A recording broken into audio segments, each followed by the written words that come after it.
What's good, people? It's about that time to randomly relate reverse rants, no hate.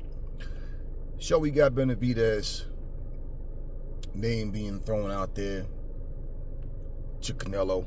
Canelo's being interviewed, and Canelo, straight to the point, he just pretty much says that Benavides is not next. He's not in the cards for now.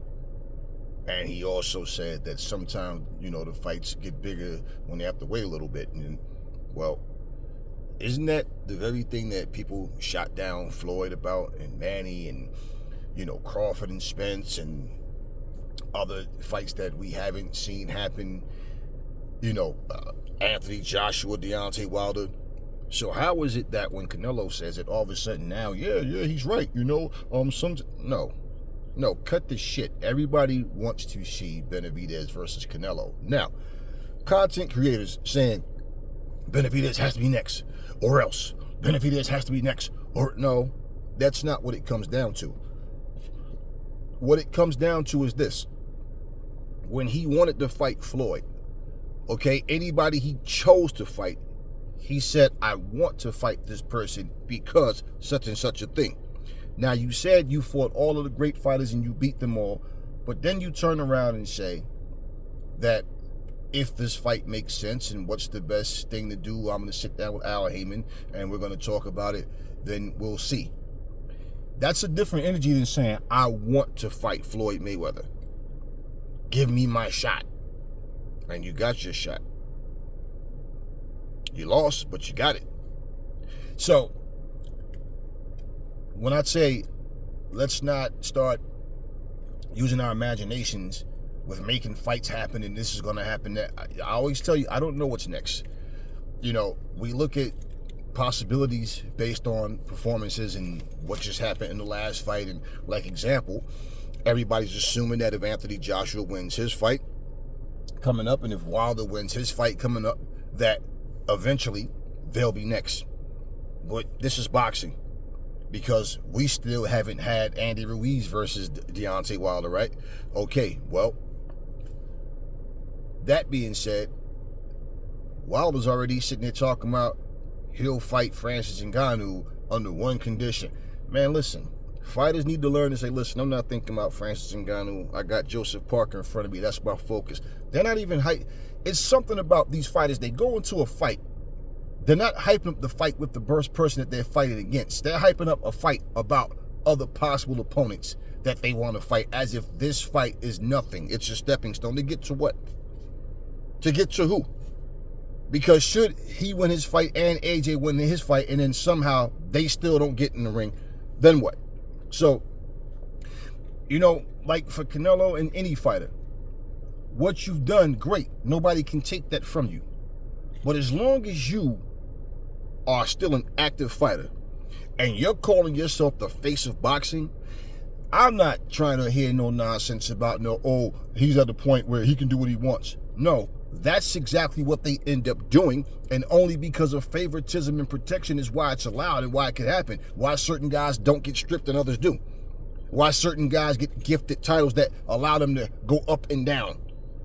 And so the camouflage of like a franchise champion is, we want to pick someone that has given their life to the sport and that's dedicated and is a big, huge star in the sport and all that. Okay, right. But then you turn around and say that, no, I don't give it to him. He requested it.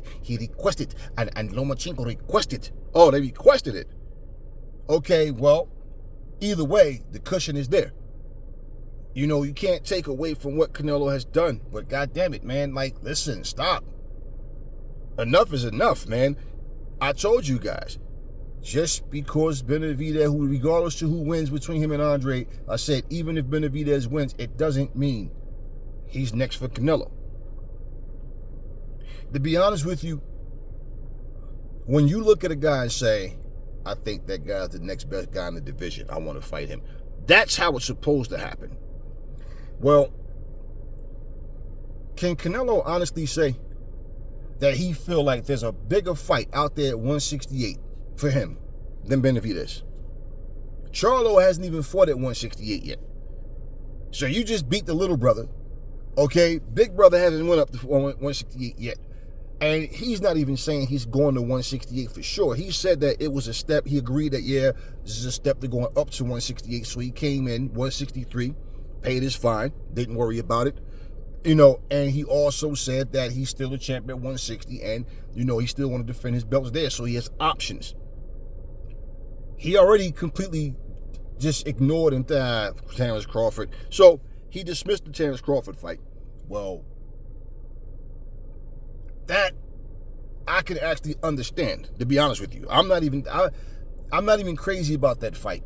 And then, everybody keeps talking about who needs to earn their shot at Canelo. But then, you got these guys that's coming up 2 weight classes, 3 weight class, man, you already got guys there at 168. You got Morrell there, you got Benavides there already. You know what I'm saying? Like, so what is this whole, oh, well, it's, if that's, the best thing to happen, then we'll see. And then he also says, I do what I want. I'm the face of boxing. I do what I want. Okay, that says it all. That sums it all up. If he wanted to fight Benavides, Benavides would be next. If he wanted to fight Morrell, Morrell would be next. And just like we say about Tyson Fury, if Canelo does not want to fight his mandatories, then give the fucking belts up. Stop using that fucking bullshit franchise dumb shit to go up and down to avoid a mandatory challenger. And for Benavides, I think by now him and his father understands that Canelo, I know they understand it. They long time ago. He don't want to fight them, and it's a waste of time to keep waiting for one guy who clearly just doesn't want to fight you. Okay? Well, not only that, it's only going to get worse for Canelo the longer he waits, because he's going to get older. And if he goes in there, it doesn't make any difference what the excuse would be. Let's say, what is he, 34 now? So let's just say 3 years from now, he finally gets in there with a guy like Benavides and gets the shit beat out of him. Who cares about his fans going, oh, well, you can't say Benavides waited for Canelo to get old. He's been calling out Canelo since he was 23. So you can't sit here and say, oh, he waited for him to get old. Well, who cares about that excuse of, oh, if he was younger? Well, when he was still in his prime and could have proven to everybody who is the best at 168, he refused to fight him. He even used the nationality as the bullshit excuse to not fight him. What's the excuse for not fighting Morrell? And pretty much, like I said, when you see, like we say, iron sharpens iron, right? So when you see another sharp guy, you like, yeah, I want that guy. Canelo's not saying that. He's not doing that. What does it matter if you're called the face of boxing or one of the faces of boxing or whatever you want to call it, but you're not trying to uphold that? I say this and I believe this shit, man. Defending champions are supposed to move different than contenders. Why? The contenders are trying to get to that point. You already are at that point, but you want to stay there. And you're saying, well, listen, I'm making it easier for you motherfuckers to get to me. Why? Because I'm fighting up with the top guys. So as I eliminate y'all one by one, the best of the best are eliminating each other. Y'all get to me, I eliminate you. Now I can clearly say I've beaten all the top guys in this division. Now, you get to the point where you want to start playing, picking and choosing, and okay, cool. Make sure that this is your exit strategy. So when you go out, you basically know you've done all you need to do, and somebody else can come on in. Because whether you go out undefeated or whether you go out with a couple of losses or however it goes, the point is, the paying customers are sitting here at home watching, or in the arena watching, or somewhere in some sports bar somewhere all around just watching, taking their time to invest into this sport, physically, financially, okay, and just the fact of having an interest in loving the sport, just to have people sit up here and decide that I fight who I want when I want, but at the same time, I'm calling myself the face of boxing, and this isn't a situation like, for example, when Floyd was before he left and he fought Berto. Keith Thurman was no megastar. Keith Thurman, Sean Paul, all those guys, watching those guys skill for skill, man, Floyd would have embarrassed both of them dudes. Just like Manny Pacquiao embarrassed Keith Thurman some years later at 40 years old. I've never seen these dudes and looked at them and said they're on Floyd's level. It's Pacquiao's level. And like I said, if Marquez was younger, they wouldn't have beat Marquez either. Okay, but it happened the way it happened. There was no demand. Yo, Thurman versus Floyd. No, Canelo was that guy. Pacquiao was that guy.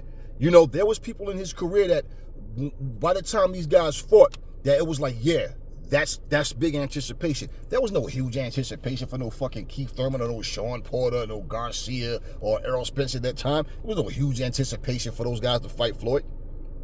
It was just basically, okay, these are the top guys in the division at the time. People was throwing Amir Khan's name in there, and Amir Khan had already been knocked out several times. So it wasn't the same thing. There's a demand.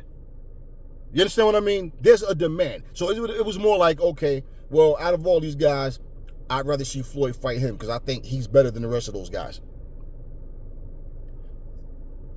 People want to see Benavides versus Canelo. Like, that's the fight. That's the fight. And also, Floyd didn't have a franchise belt that allowed him to go up and down in weight to duck and avoid mandatories. So that's not what was going on. Floyd knew what he was doing with Conor McGregor. He already knew what he was working on and what they was trying to make happen, and it worked. Canelo says he wants to make his name as popular as possible and fight all of the best fighters. He keeps saying that. Well, if you're not going to fight Benavides, who the fuck else are you going to fight at 168 that anybody cares about other than David Morrell? And yeah, if Charlo decides that he'll take the fight, if that's what they want to do, and they'll watch, Canelo versus Charlo. But the point, what I'm saying is Benavides is already there. But yet, people keep, I'm a Canelo fan, but blah, blah, blah. I love Canelo, but, I do want to see him fight well. But, but I understand, and you guys make excuses for Canelo. Canelo's a solid fighter. There's no, he's a good fighter, man. There's no taking that away from him. It's not about trying to take it away from any fighter. It's just calling it like it is. I keep telling you guys, man. Just because a guy looks impressive and dominates and wins does not mean he's next. Because in this era of time right now, everything is, I want to make top dollar. I want to squeeze every penny out that I possibly can. And I want to go the route to where the less I fight the top guys, it's more of a demand for people to see this fight happen with the anticipation that every fight is, that's next, that's next, that's next. 4 or 5 fights straight, we keep saying the same shit, but the fight's not next. So, just saying, we don't know what's next. So I look at it and say, well, how about David Benavides fight David Morrell? The winner of that, does that mean that Canelo fights them? Nope. Here's the problem in that, though. Because if these guys eliminate each other to the point where there's nobody left, well, now Canelo can just go pick up scraps and just fight whatever challengers are there. That's not even, And you know what people will say? Well, Canelo would have beat Morrell. Let's say Benavides beats Morrell. Or Morrell beats Benavides. Oh, man, he wouldn't have beat Canelo because such and such beat him. Well, how do you know Canelo would beat Morrell? How do you know Canelo would beat Benavides? That's the whole point of what I'm saying. So if you are eliminating these top guys one by one yourself as champion, and the contenders are eliminating themselves one by one, okay, well, like I said, the pecking order comes into, well, yeah, I'm going to beat all of these guys. But you got to understand, it's not like the top 10 is full of superstars in any one division. No. Certain divisions like the 135-pound had 4 or 5 guys that was, solid, that had names. 140 had some solid fighters, but not really big names. And, that's what the weight classes have. It's not like everybody in the top 10. You got guys that's in the top 10 where it's like number 8 and number 10 could be like this to each other. You understand what I mean? It's like, it's not like it's just, everybody's on the same level. No. So, And the fact that these guys, you know, you notice, like I told you guys, it's not just an age thing. No, it's once you get to a certain point. Guys don't fight 3-4 times a year anymore. They fight now once, maybe twice a year. And those are the guys that's hungry, that's on the come up. Then you got too many guys sitting back waiting, wasting their time trying to get that lottery fight, man. But listen, you know, I told you guys, man, Canelo is in a position where it doesn't matter what he says, and as long as he gets positive feedback from his fan base, they're going to continue. He's going to continue to do what he's doing. And like I said, you know, people saying the fight has to be next is not, no, that's not what I go by. I look at what the fighters want. So when you say, well, you choose to fight a guy the same way how you chose to fight Jermell Charlo, a guy that came up from 154 all the way up to 168. People, yeah, but you got to remember, Canelo, he fought at 154 years ago. His body's grown into this weight, and he's been going up to he went all up to 175 twice. So let's stop playing stupid, okay? Bottom line is, and you saw when we went there, it was just too much power, and Jermell just didn't want any parts of that. So at the end of the day, you know, look, it comes down to this. And you know what? Let me just say this before I even get to that point. I want to say this about Jermell and Jermall Charlo. And remember I said, you know, and they're going to do what they're going to do. They're grown-ass men. But they need to keep their personal business off social media and not put that out there. And these fans don't mean nothing, man. I'm telling you, these fans, they just look for entertainment. And if tearing your family apart is entertaining to them, then that's what they'll do. Well, Jermell, you know, I remember Jamal showed up to Jermell's fight for the Canelo fight to show support for him. And it's weird, man, because you used to see the Charlos in the ring together all the time, showing support to each other, showing love and to each other, and then now all of a sudden it's, you know, it is where it is. Well, Jermall Charlo, you know, he spoke positive about his brother, you know, even after the ass whooping that he got from Canelo. And now I heard him say, somebody, you know, at the press conference, the post conference, he said, somebody, hey, you know, he's like, tell the people this, tell the people this, like, somebody, you know, talk to my little brother, tell my brother, my twin, you know, I love him, man, and you know, things like that, like he's not accepting none of my calls, whatever. Now, I don't like speculating, and it doesn't sound like anything happened between the two of them that made Jermell decide to do that. So a lot of people are thinking, well, and put it like this, I don't know what people are thinking. I hear them talking shit. But let me say, this is part of what I mean about, you know, like if you ever heard that saying, people are backstabbers, right? So don't you be the one to give them the knife.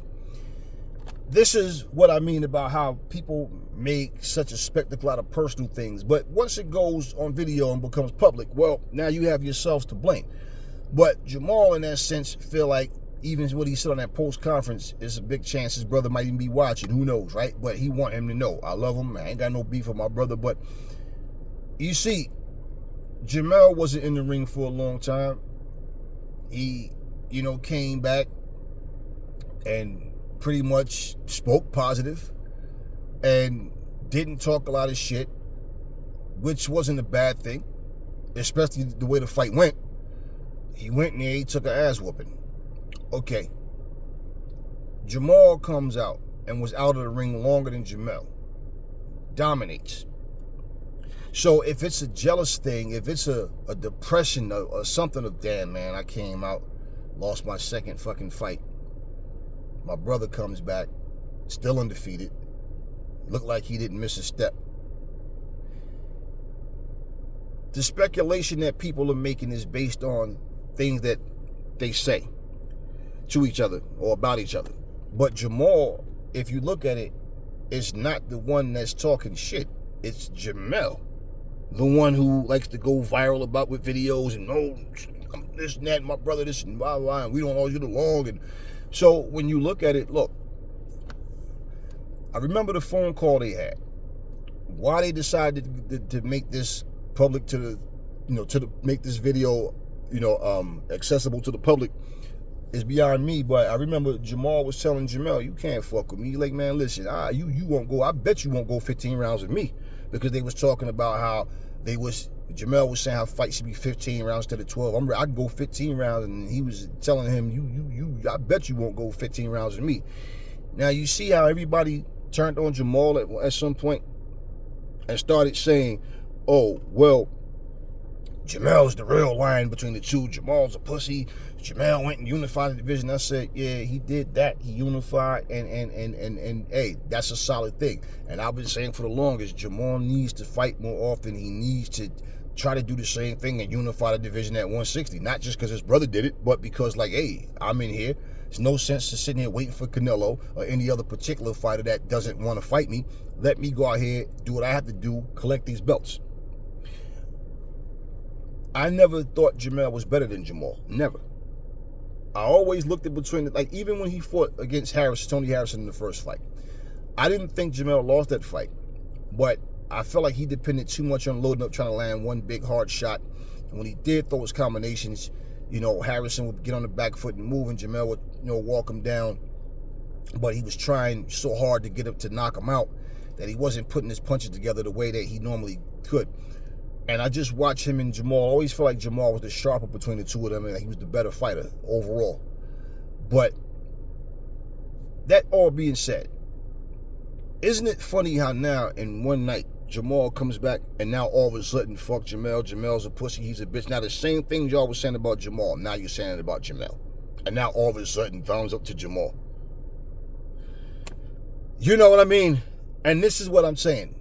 1 minute you in the spotlight and everybody's cheering for you. The next minute you're being booed.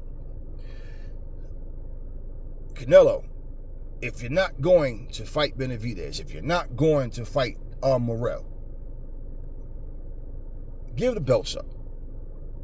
Mauricio Suleiman, stop showing favoritism and sitting back here like this is okay because of Canelo's star power. You don't want to let him fight, against Bivol, because you know what's going to happen. Even if it's at 168, you know what's going to happen already. And this is why you don't hear Canelo fans clamoring about that, oh yeah, Bivol rematch. No, because at 168, Bivol whoops that ass again. And they know that. Canelo knows that. You don't see Canelo like, nah, I need this Bivol fight. No, he even said that he was only going to fight him if he fought Ramirez or whoever the guy he fought at 175. And he said, if he wins the fight, then I'll fight him. But if not, like, motherfucker, you went up to 175 and fought for Bivol's belt. You're not doing Bivol no fucking favor. He beat you. You're the one that has something to prove, not Bivol. So you understand what I mean? It's the arrogance to even say, like, as if, yeah, well, if he wins. He beat your ass. So what does it matter what he looked like against another fighter? He beat you. And the fact of the matter is, you're not going to go back up to 175 for the rematch. You lost. That's the weight class he beats you at. So what does 168 have to do with it? You know why I need to bring that up?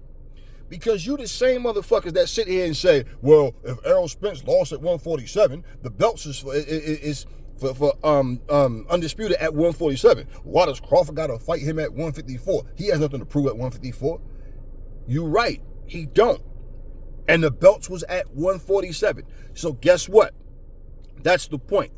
This fight wouldn't be for the belts. It would just be to prove I'm dominant over Errol Spence. I beat him at 147. Now he feels more comfortable at 154. Cool. I can go to 154 too because it's hard for me to make the weight too. Crawford said that, right? But there's no demand that he fights him at 154. Because even if he's stronger at 154, which people making these bullshit fake videos because Errol Spence still have that thick ass afro, yet you see pictures of him with short hair and a picture of Crawford saying he looks stronger. That's an old ass picture. So all this bullshit, right? But you see what I'm saying? So the weight class that he lost at was 147. So people are saying, well, the rematch need to be at 147 or no fight at all. And Spence needs to move on because that's what they negotiated for. And he's not skillful enough at any weight class to beat Crawford. So it doesn't matter. Okay, Well, guess what? If they're going to fight at 168, Bivol and Canelo, then it should be for the belts. Because it was for Bivol's belt at 175, wasn't it? Okay then. So what the fuck does it matter if they fight at 168? Canelo has everything to lose, and he knows that. But the weight class he got his ass whooped, that was 175. So Bivol doesn't owe him shit. That's the whole point. He doesn't owe him anything. It's redemption for Canelo. He's not doing Bivol a favor. So, that being said, Bivol's name is not coming up anymore. Crawford's off the table. He has no interest in that. That's cool. You know, at the same time, and like I said, Canelo's fought at 175 twice already. He's 1-1 at 175. So, for Canelo, if you guys are okay with him, you know, playing eeny, meeny, miny, mo, and he picks some lesser of the top guys, okay, a lesser fighter of the top guys to fight, and you guys are okay with that, and he goes there and looks good, and okay, fine, it's no problem. You know, just understand, until a fighter gets put to a point where, damn, I'm losing viewership. And yeah, the numbers have been dwindling down for Canelo.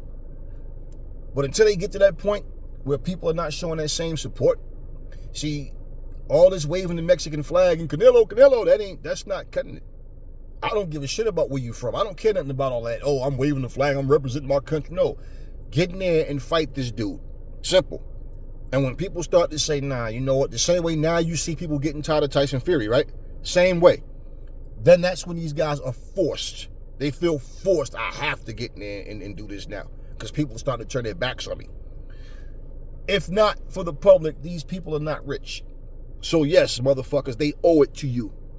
They owe it to their fans to go in there and fight. This is what they get fucking paid for. You know how people love to tell the cops, we pay your salary. Well, yeah, you pay these fighters' salaries. $100 pay-per-views and all this bullshit, and then these motherfuckers go in there and pick and choose who they want to fight?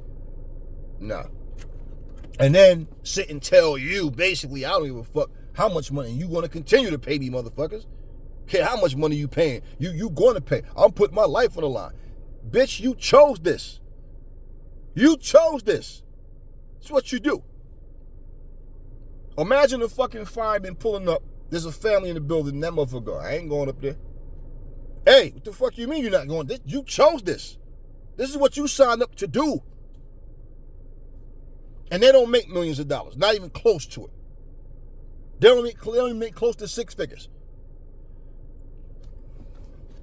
So yeah, Canelo made it clear that Benavides definitely is not next, if at all. Crawford's off the table. He has no interest in fighting Bivol. And the only way I see Canelo really taking these fights is if Al Heyman and all parties involved are like, hey, man, listen, this is the fight you need to have. Or he gets to the position, like I said, where the numbers are not the same and the fans are not talking about him anymore. They get to the point where they start getting tired of, you know, pick and choosing. Living off what you've done in the past has nothing to do with right now. You understand what I mean?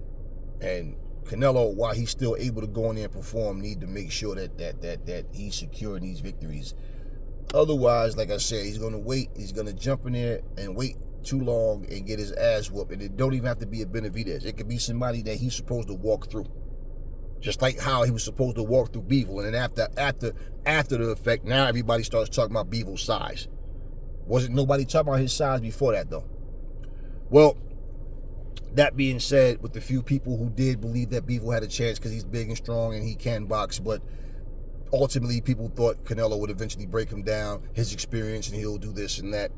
Okay? Just like everybody thought Tyson Fury was going to walk through Ngannou and just dominate because Ngannou's not a boxer. Tyson Fury's words and all that, flapping his big belly around and smiling and thinking that it was funny, acting like a big, tall version of Andy Ruiz, right? Yeah, bragging about his fat and making fun of it. And then we watched him get dropped and embarrassed. So you never know. And if and like he's saying, sometimes you gotta wait. Well, this is how you know they strategically pick guys that looks easy to them, but you could fuck up the money, you could fuck up the fight simply by going there losing to a lesser fighter. That being said,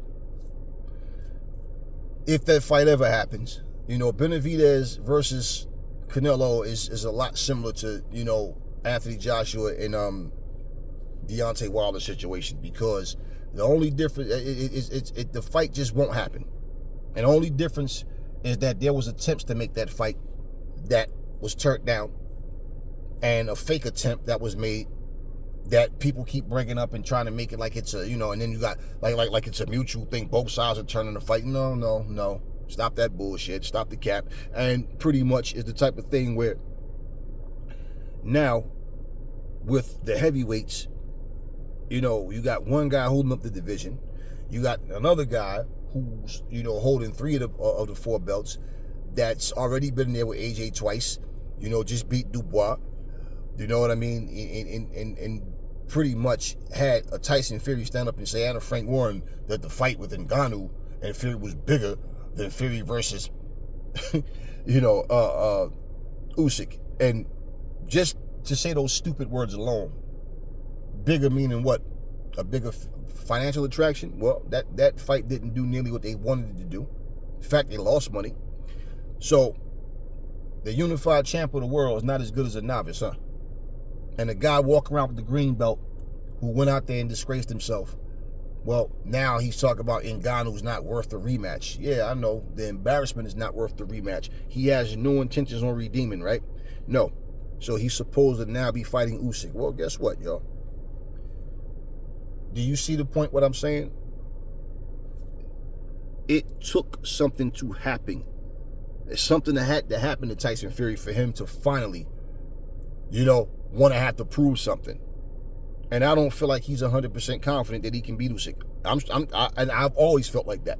And after what happened with Ngannou, he's probably questioning himself, because guess what? Even though he got dropped, the point is, the fact that this dude was even able to land that fucking punch on you, and y'all think he's better, y'all think Ngannou's better than fucking Usyk? So, for Tyson Fury, just saying, y'all, you seen him sit here and say, Usyk has to fight me on the 23rd of December. There's no getting out of it, or he's going to be sued. But then this motherfucker turns around and want to postpone the fight. He's the one that said it has to happen, but, right? He's the reason for the postponement, not Usyk. So, that's where I see Canelo. That, unless the powers that be apply that pressure on him, that this is the fight that has to happen next. No, something's going to have to happen where Canelo is going to have to get embarrassed or have to feel like he has something to prove. And we've seen what happened with Manny Pacquiao and Floyd. You could never get a straight-up answer out of Manny Pacquiao about fighting Floyd until after he got knocked out by Marquez. Then he would not stop talking about Floyd. It took that to happen, because this was his whole, I want 50-50. I don't want to do random drug testing. I'm just as a bigger star as you are, blah, blah, blah. And, I'm the A side. No, he was never the A side. He was never the A side. See, and this is the whole thing. You see what happened afterwards. And like I always said, when Floyd went to Showtime, if the people at HBO really felt about Manny the way they talked, they would have said, nah, you know what? Even if they feel like they wasn't going to match what Floyd was doing, they would have gave Manny a more lucrative deal to keep him there. And the fact is, you look at it, well, they obviously didn't believe in Manny the way that they pretended. They just wanted to see somebody beat Floyd. They felt like if anybody could do it, it would be Manny. And he couldn't do it either. So, and look, y'all, like I said, I call it down the middle, man. I call it like I see it. It's not about a favoritism thing with me. I don't care about all that bullshit. You know what I mean? So what happens when these guys fight. Like, I don't even care who wins between Benavides and Canelo, to be honest with you. I just look at who's more likely to make fights happen versus who's more likely to hold fights up. That's what I look at. I'm not like, Benavides, he's a good fighter too, but I'm not like really big on Benavides' skills. You know what I mean? He's a good fighter. Canelo's a good fighter, but I don't, they are who they are. I don't really care who wins. I just want to see great fights. That's all. And who decides to carry that banner the best. Because what you don't want to see is, let's say the fight actually happens. Benavides goes in there and beats Canelo. Now, do you want to see Benavides start doing the same shit Canelo's doing? And then saying, well, when Canelo was doing it, y'all wasn't saying nothing. Why y'all saying something about me? No, that's the thing. We don't play monkey see, monkey do. I don't want to do what you did. That's what I'm saying. Champions want to stand out and be different. I'm out here fighting the best guys while you sitting here playing pick and choose and trying to use your star power to manipulate the public. I'm not going to do that. And the only reason we haven't fought yet is because you don't want to fight me. Simple. Till somebody steps up with that type of mindset, we just going to keep getting the same thing. Same way we got Jerron Boots Ennis trying to get in, and now it's like he has his hands on the belt. You know, we want to see fights. I'm not concerned about I'm not concerned about how much money you make. That's between you and your team. I'm not concerned about how many mansions you want to buy, how many Bentleys you want to buy. I don't give a fuck about none of that. My thing is, we watch the fights, and I understand the dynamics of the dynamics of it all. But what I'm saying is that's not my concern. I don't care about that. When you look at it, look at what Jerron Boots Ennis is dealing with now. So imagine Jerron Boots Ennis now, he's in that seat. He's that guy. He's walking around here now. Who's next in line coming up after him, saying he ain't did nothing yet and doing the same thing to him that fighters did, you know, that he went through. So that's what keeps happening. And people keep following that same mindset. And then now you're just like, oh, now you act like a bitch too, huh? So, hey, just saying, guys, look, Benavides is not who Canelo wants to fight. He made that clear several times. When you get to the point where you start talking about because he's a Mexican like me and I represent Mexico, and you, like, come on, stop it. What you gonna say next? I believe that my mom had a child that I never met, and I believe that he's my brother, and we just don't know, you know, because I heard something. What excuse is gonna be next to not fight this guy? And bottom line, like I say, win, lose, or draw, the fights need to happen. So I'm not saying it like I know for a fact Benavides will beat Canelo. I don't know. But the fight needs to happen. It's as simple as that. And bottom line is, Canelo obviously feels some kind of way. Otherwise, why'd he fight Billy Joe Saunders? Why'd he fight Jermell Charlo? Huh? Why he fight anybody, any of these other guys he fight? Why did he fight Smith? Why he fight any of these guys, but he still hasn't fought Benavides? And even to say Benavides, one champion, he did nothing. One champion, he fight one champion. What did Joe Saunders and all them motherfuckers do? And everybody I just named, Benavides would beat the shit out of. And he knows that. So the point is what? And why did he wait for Benavides to get stripped to go fight at 168 and get a belt in the first place? So this is the whole thing, man. It's like, instead of sitting there being fanboys and fangirls, how about y'all grow the fuck up and become men and women and just speak the truth? Because you motherfuckers love going on these social media platforms, going on their Instagrams and their Facebook and leaving messages and putting your little flag symbol in there and talking, putting little hearts and how much y'all love him. Okay, well, it's just funny to me that when other fighters do the same or similar type shit, y'all blast him, but when he does it, oh, he's earned that right? Nah, he ain't earned shit. You don't have the belts anymore, then you can sit here and play duck, duck, goose all day. Nobody cares because you're no longer holding up the fucking division. Plain and simple. Talk to me in the comment section. Never fall in love with lies. Remember, the truth brings hate out of people, and I will catch y'all on the next video.